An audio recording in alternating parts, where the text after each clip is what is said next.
खुलुमबाय स्टुडिअ दं आङो राकेश रामसेर बे समाव बिटिआरनि मावफुं सोद्रोमा रनजित बसुमतारी बिथाङा गोदानै राजखान्थि हान्जाया दायोब्ला गोदान राजखान्थि हान्जा दायोब्ला खहा जागोन नामा होननानै सोंथि सोंदोंमोन खौरांगिरिया आरो बे बाथ्राखौ लानानै बिटिआरनि मावफुं सोद्रोमा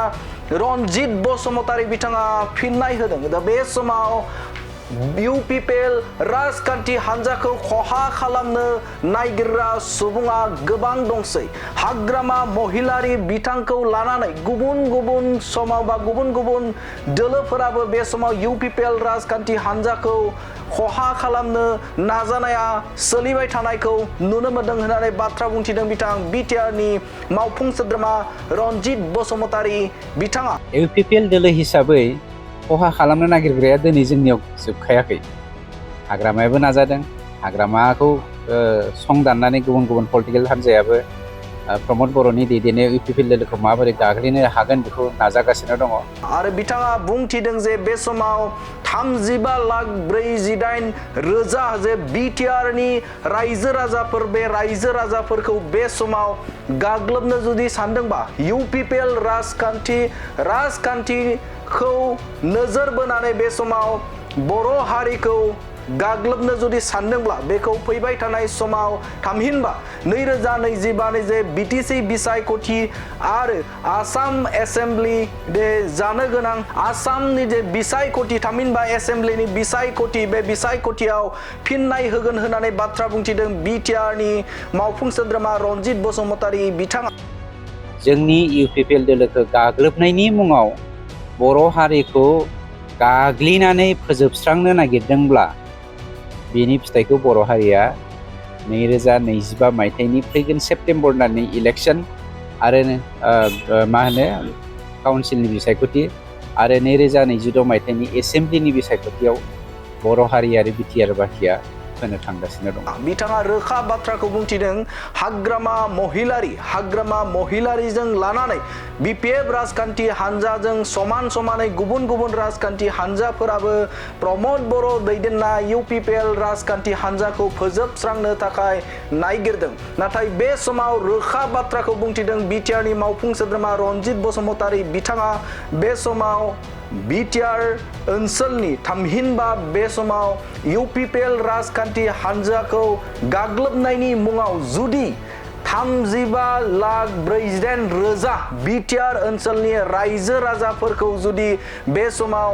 खहा खालामनो जुदि सानदोंब्ला बे समाव रायजो राजाफोरा बेखौ फिननाय होनो थाखाय थियारि होनानै गोख्रों बिबुंथि होनायखौ बे समाव नुनो मोनदों UPPL दोलो हिसाबै खहा खालामनो नागिरग्राया दिनै जोंनियाव जोबखायाखै हाग्रामायाबो नाजादों हाग्रामाखौ सं दाननानै गुबुन गुबुन पलिटिकेल हान्जायाबो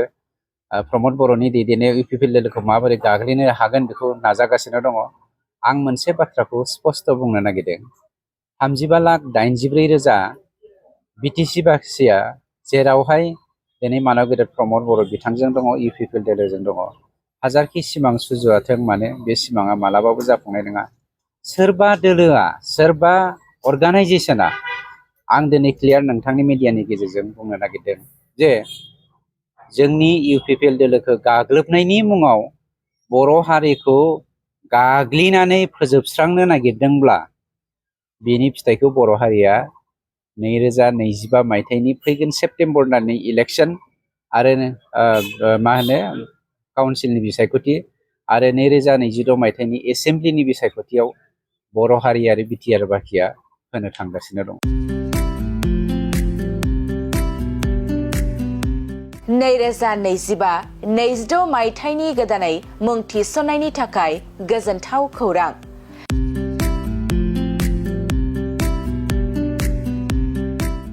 क'क्राझार सहरनि साखाथियाव थानाय थिथागुरि मानास पाब्लिक स्कुला गुन गोनां सोलोंथाइ बोसोरनि नार्सारिनिफ्राय थाखो 9 सिम फरायसा फरायसुलिफोरनि गोदानै मुं थिसननायनि खाबुफोर होगासिनो दं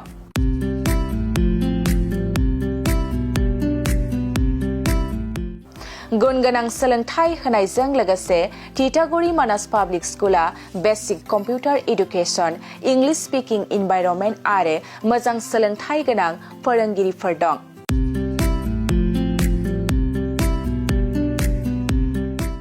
आरो फरायसा फरायसुलिफोरनि थाखाय सोलोंथाइ लानायजों लोगोसे योगानि खाबुबो दं। लोगोसे मोजां सुबिदा जानाय बादि हिन्जावसा आरो हौवासाफोरनि थाखाय हस्टेल थानायनिबो खाबु दं।